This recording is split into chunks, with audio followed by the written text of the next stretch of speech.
Представници на неколку македонски тутунски здруженија, инаку членки на Републичкиот сојуз, денеска го обвинија актуелниот претседател на Сојузот на тутунски здруженија Кире Неделковски за проневера на околу 9 милиони денари од сметката на Сојузот.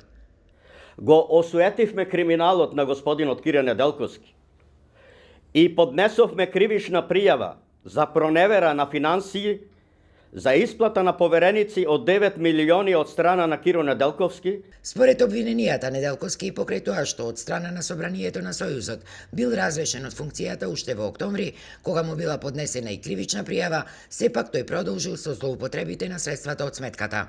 Разочарани сме и навредени од обструкциите на Централниот регистар на Република Македонија. Се прашуваме по чиј налог го штити криминалот на разрешениот председател и не ни го регистрира ново именованиот. Неделковски пак има сосема друга верзија на овие обвинувања.